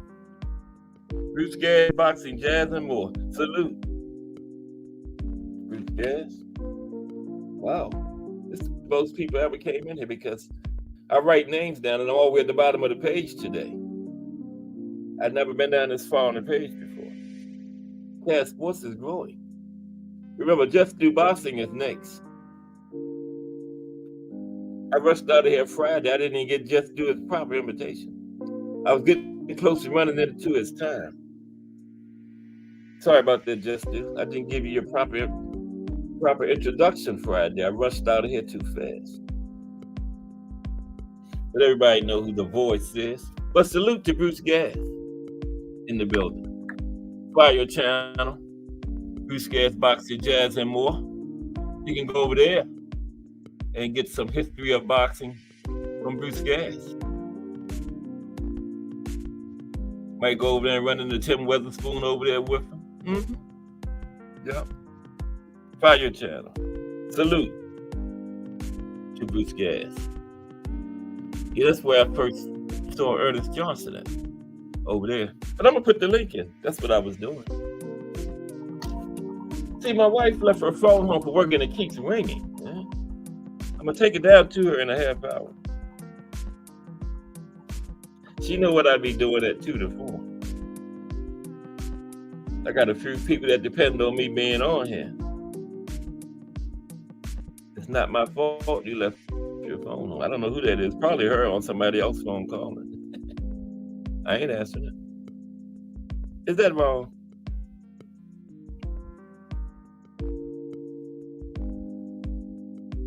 Oh, shoot. I'm messing up. It has this Monday going for everybody, okay? Hope this time it has entertained you for a little while, made your day a little bit better. Didn't know it made mine. I'm starting to enjoy these talks.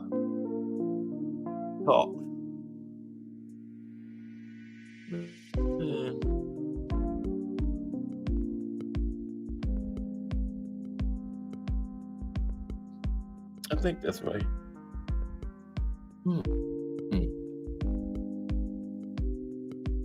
Oh my. It's coming, Thomasville.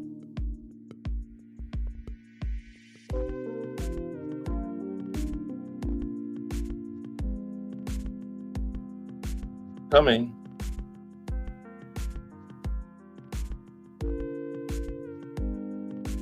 What's going on, T Hill? I see you got your phone back.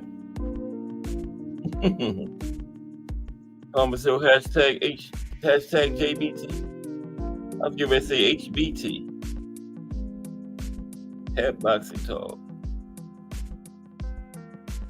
Man, I love something else.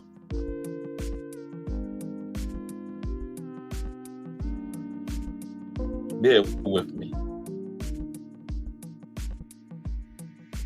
Who y'all going for this weekend? Ravens, Chiefs?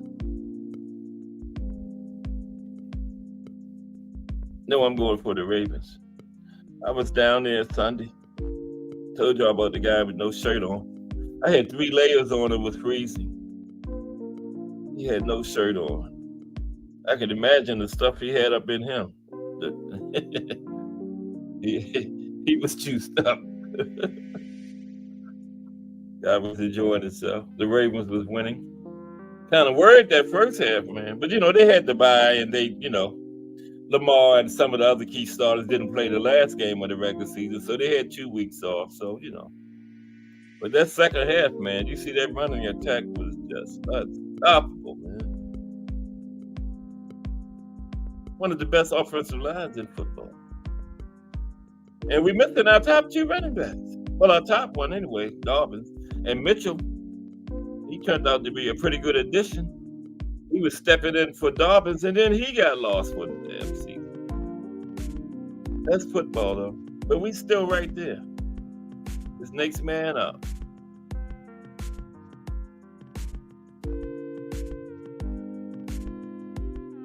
If we can get it, this will be our third Super Bowl. And we got like, we don't have any been in the league for 30 years. You got teams been in there for 50 and 60, don't have any.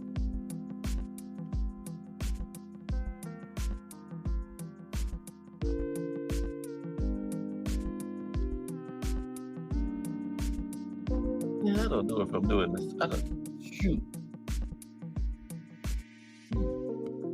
Hey, sheet. Lord. Bear with me. And remember, we got boxing tomorrow too. From Japan. Ernest Johnson let me know that it's 3:30 in the morning again. Wow. I'll be up though, because we are hardcore boxing fans. And we are going to be up watching it. I know I am. And most of y'all are too. And don't try to say you're not. He's probably setting the clock now for 3 o'clock. I know Thomas Hill is. Aunt McQueen, Thomas Morris, all of y'all gonna be up 3:30 in the morning watching the fight. Like me. We love it. I'll be glad when that Aunt McQueen's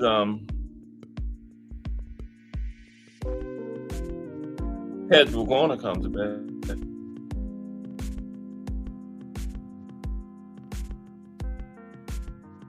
Okay, here we go. Try this.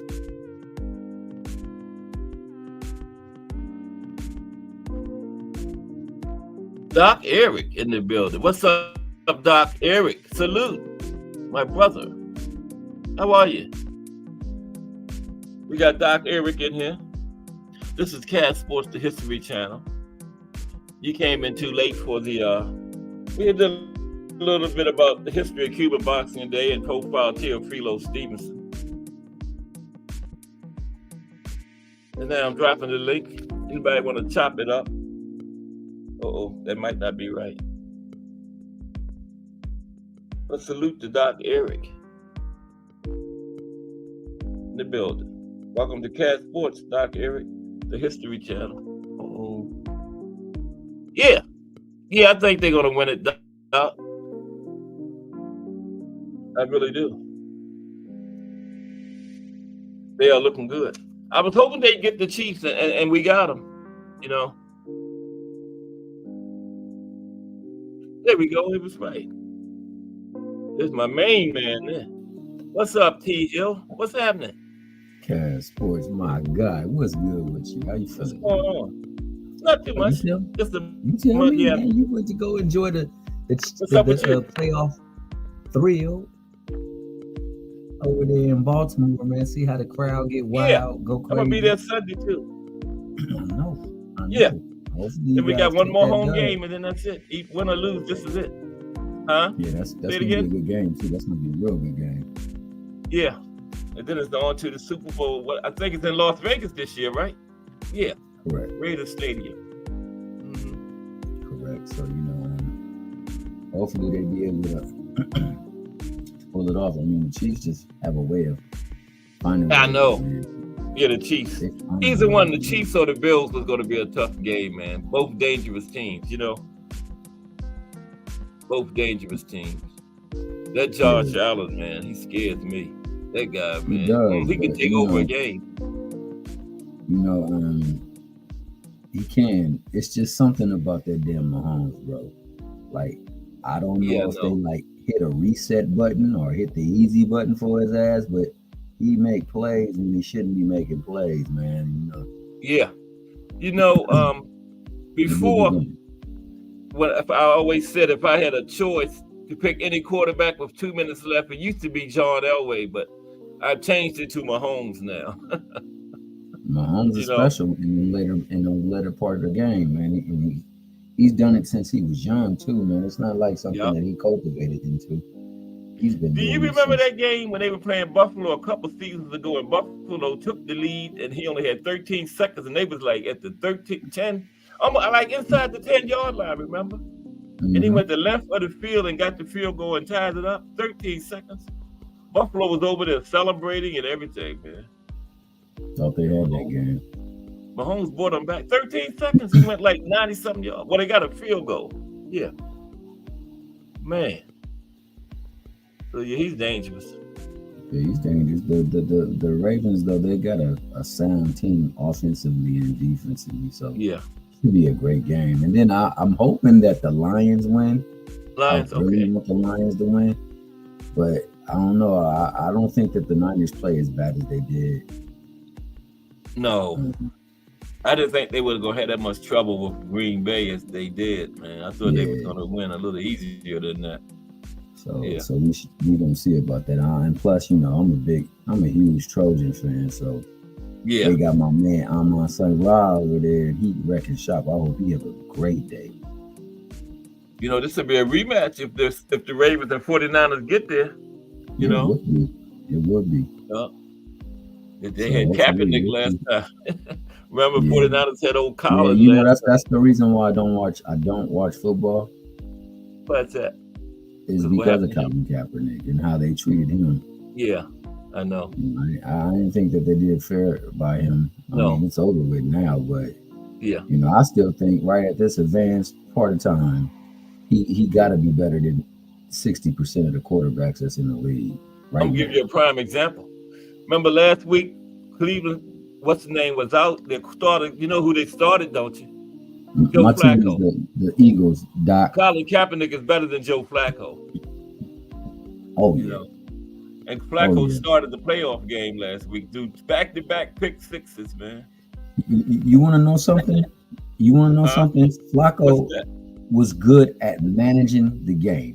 Yeah. And he had a great defense that would allow for him to be in the game. I'll never forget. I don't remember. I think it was either Denver or Indianapolis, but they turned the ball over. Flacco turned the ball over 5 times in the first half. Yeah, I think it was Indianapolis. And them boys gave up, I want to say 6 points.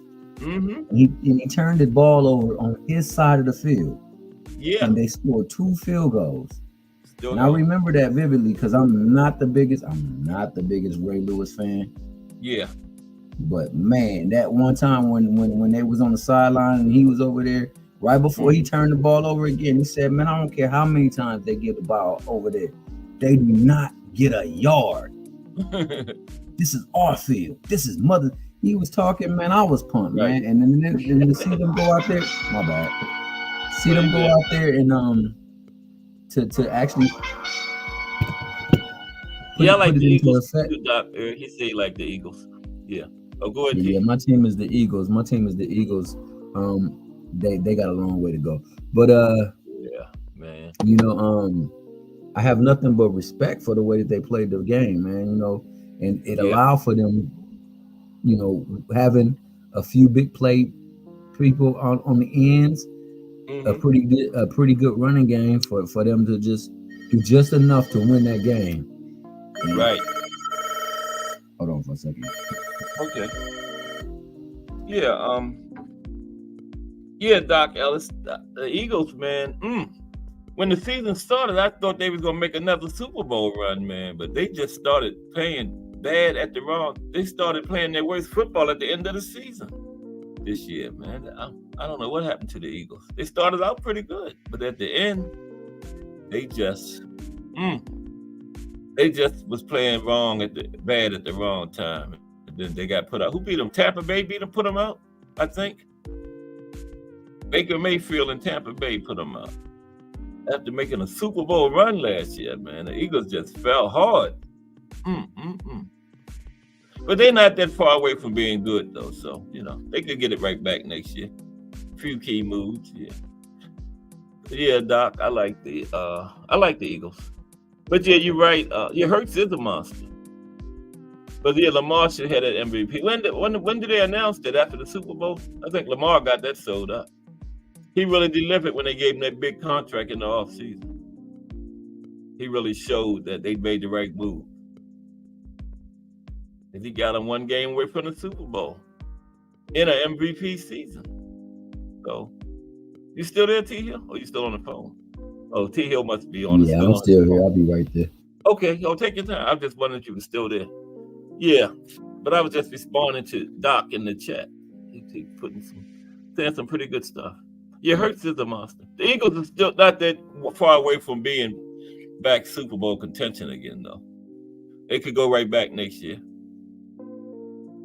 They just did a nosedive going into the end of the season. But yeah, it's going to be interesting next Sunday, man. We got 2 good games. I told this guy about the Lions that we get another season when they beat Kansas City. I told him, he's calling it luck, and I told him, no, you watch Detroit. And look at them now. They within 1 game of the Super Bowl. Mm-hmm.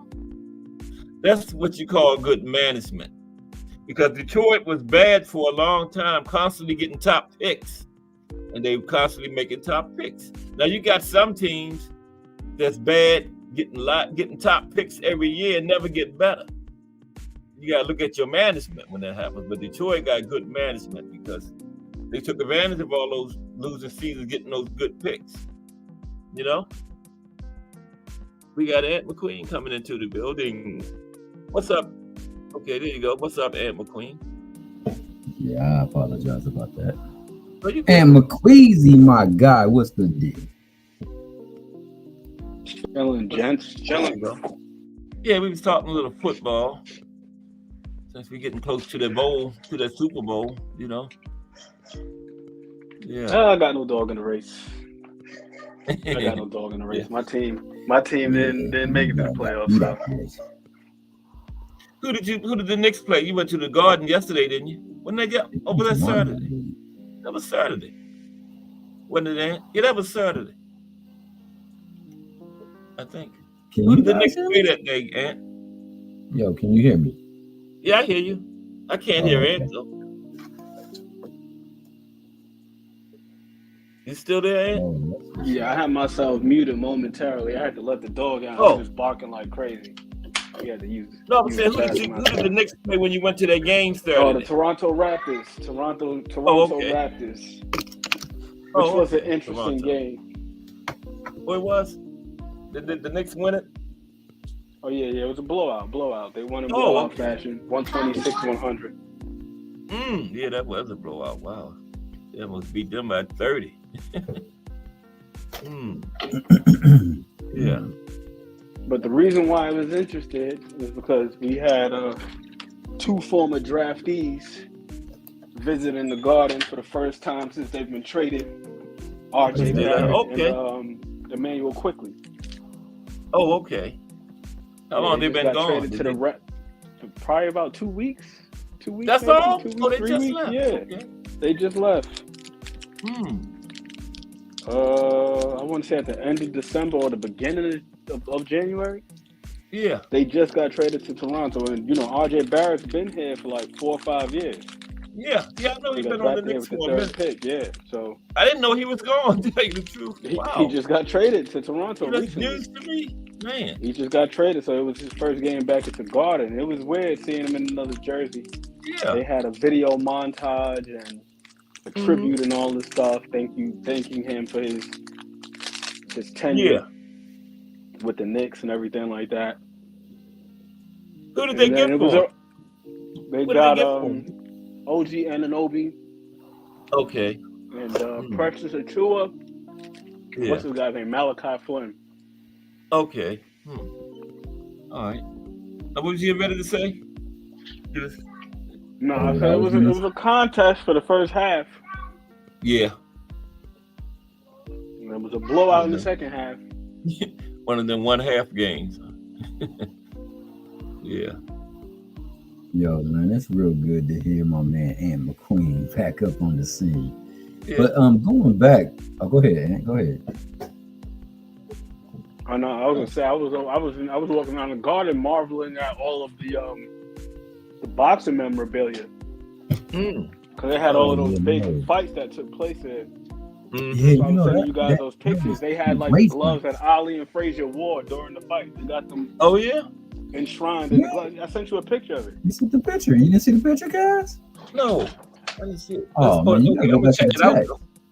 I'm gonna check it out. So they actually got them there. The gloves, they both fought in.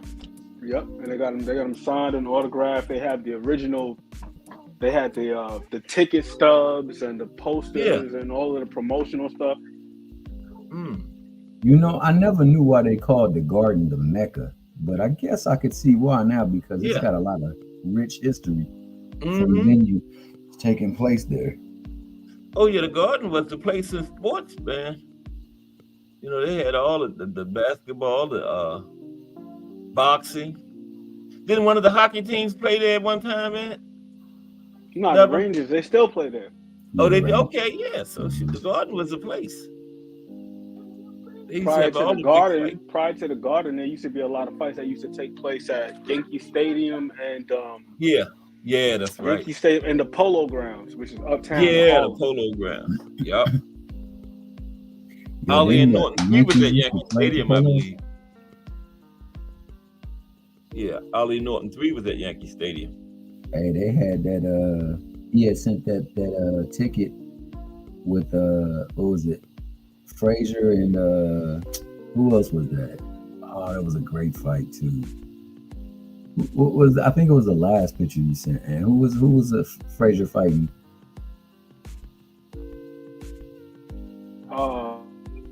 Buster Mathis. Buster Mathis. Yeah. So now we're organizing. I want to go maybe the following Saturday, not this Saturday, but the following Saturday. Because for some time, Buster sent me like a Google Map link to, I think it's like Canastota. I can't even pronounce it. It's upstate New York, up there by Buffalo. Yeah. That's where the International Boxing Hall of Fame is. So Angelo randomly sent me a link saying like, hey, let's go here. For sure. Like, oh, it's International Boxing Hall of Fame. So we're gonna go within the next 2 or 3 weeks or so. Okay. For sure, man. I'm talking about going this weekend, but I think it's his nephew's birthday. So yeah. I'm gonna take a bunch of photos and stuff and share it with y'all. Well, no, the videos is possible. Yeah. Sorry about that, Ant, but videos is possible because you can load it back to the channel. There's Just Do Boxing. What's up, Just Do? Just Do Boxing. In the building. I rushed out of here Friday. I didn't give Just Do his proper introduction. I was getting close to his time and I was rushing. But going back to that statement that you made about the mayor fight, I mean, I honestly thought that Natasha Jonas did very well, like countering early on and establishing a lot of momentum off of like the aggression of Mayor in the first 2 to 3 rounds. Yeah, but I think you see in the process of that fight, Mayor slowly breaking her down, breaking her down, and then eventually you could see it swing to where it's okay. Now Mayor's the more effective aggressor, and she's also hitting her with a cleaner, effective more punches. And I mean, I'm not gonna lie, I say this to be funny, and I probably shouldn't even say it, but one is bright skin, the other one is brown skin, and the one that was brown skin had more bruises, more cuts than the one who was bright skin. And what I'm saying, that usually not the case. Even in the fight with Baumgartner, you could see that she was in a fight with Baumgartner. It was cuts all over her. Yes, it was. In this fight, it was just a cut over the bridge of her nose. Yeah, that was it, wasn't it? Just that. No redness or anything. Whereas over on Natasha, she was bludgeoned up. She had dark circles around her eyes, cuts, bleeding, all kinds of things. So I'm like, yo, I thought Mayor won too, Thomas. Yeah, I thought Mayor won too. I thought she did, and I think that it's becoming a trend now in women's boxing that certain people just get awarded the victory. Shout out to Tampa Tommy, aka Sunshine. Both of her losses was very good fights. Yeah, but go ahead, Thomas. I'm sorry. No, Thomas Morris said, "Hi, hey Ant, how did you Oh, like that book?" what's up, Thomas Morris? Coach Thomas Morris. That's Coach Tommy right there. Yeah. Yeah, I had Good to brother. open up my laptop too, so I'm on double duty over here. I got It's just good to have you with back, y'all on man. the phone. I got the laptop up. Yeah. I was on It's my good to have little you back. hiatus. We got my man Just I was on my Do little hiatus, boxing. doing Yeah. a little bit of reading. Coming up in 10 minutes. Yeah, I haven't Oh, delved into that no. Like you wrestling said, book I yet. was vibing with what you said. You know, that was spot on. Sometimes we do need What's that little book? mental fast. Cornerman. Per my guy, Coach Tommy's recommendation, is about the great trainers, Right. boxing history. Oh, they talk about Ray yeah. Arcel and Freddie Brown and a bunch of people. Great Yeah. trainer. Damn. Great trainer. I I know haven't Cuss delved is into in that there. one yet. Yeah, I can't wait to get into it though, because right now I'm a little bit tied up with this Zen and the art of motorcycle maintenance by Robert Persig. So next, I'm probably gonna end up reading Cornerman. I saw a book online that I want to buy too about footwork. Did Customato write the forward or something to that? And I know, but that's not that book, is it? The Cornerman. No. The Cornerman? Nah. Who wrote that? I was thinking about some book that he. Who wrote what? Cornerman? Cornerman. A gentleman by the name of Ronald Freed.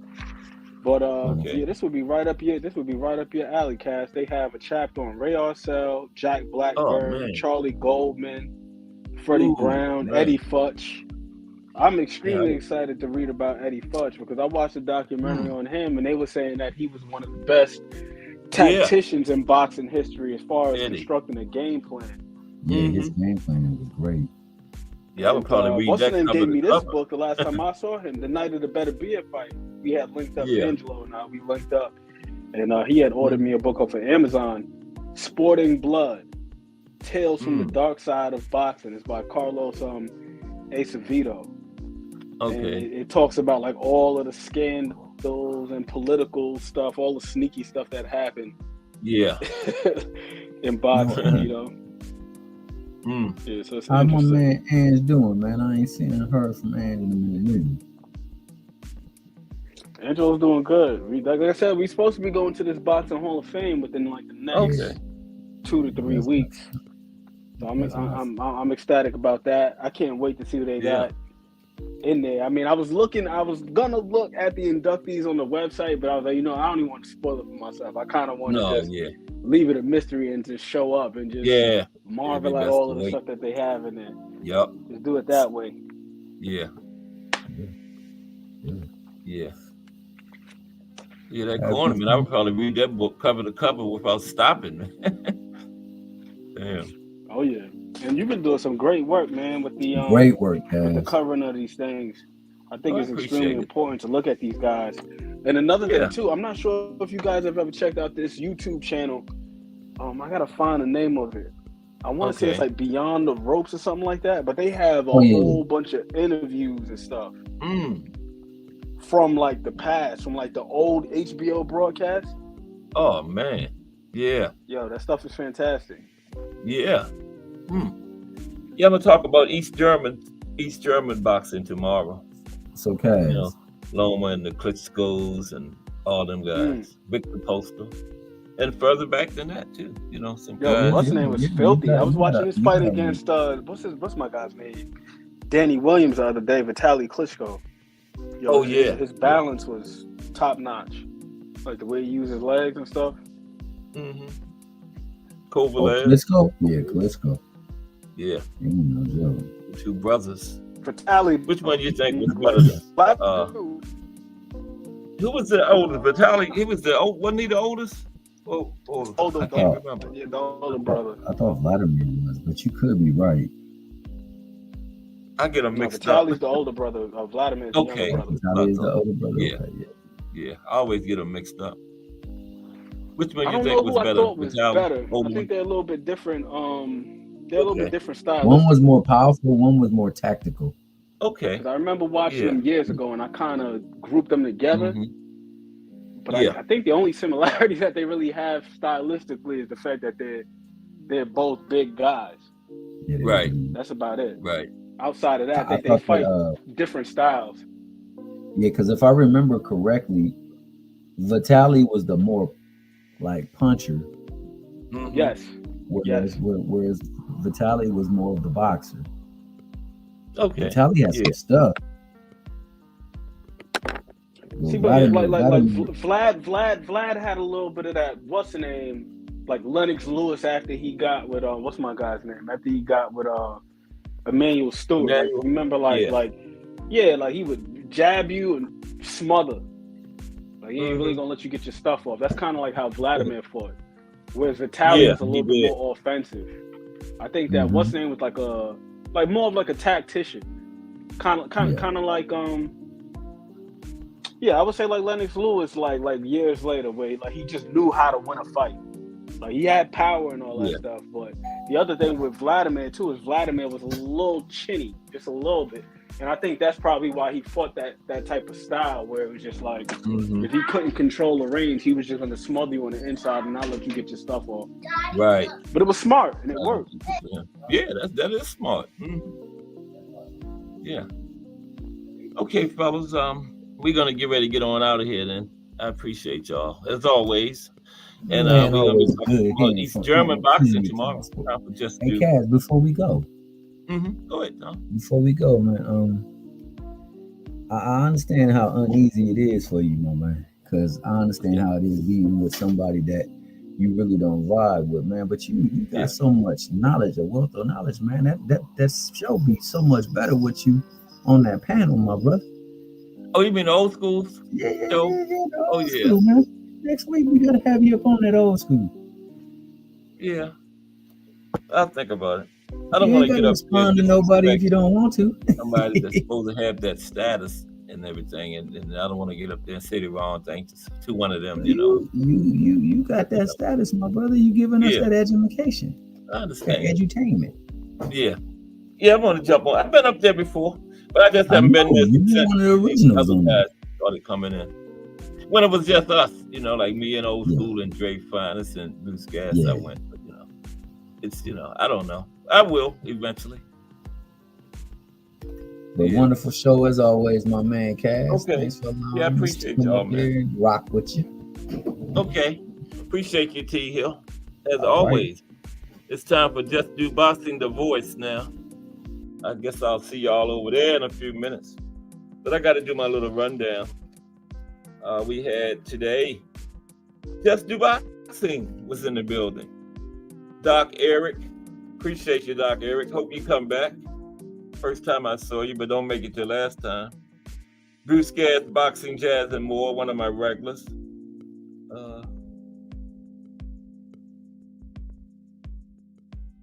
Fender Bender was in the building.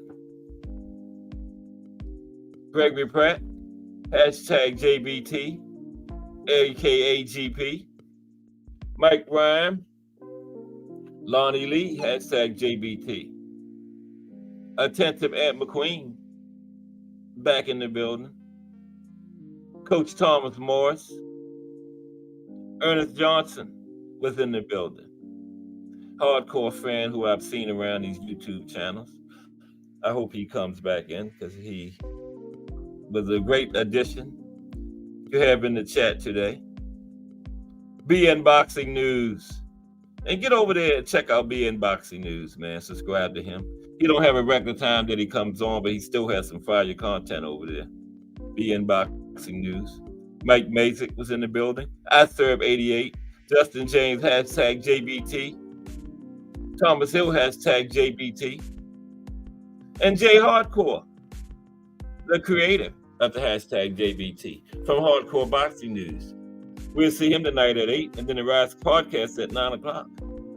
And always appreciate Thomas Hill and Aunt McQueen always coming up here helping me out, keeping the show flowing. Appreciate them too, brothers. And I appreciate everybody really for continuing to rock with my growing channel. Oh, how could I forget Remo, #JBT was in the building from #Let's Talk Fashion. Dropping another fire episode Wednesday. I didn't forget you, Rima. I did that on purpose. Save the best for last. But check out hashtag Let's Talk Fashion. A blend of fashion, sports, entertainment, and life.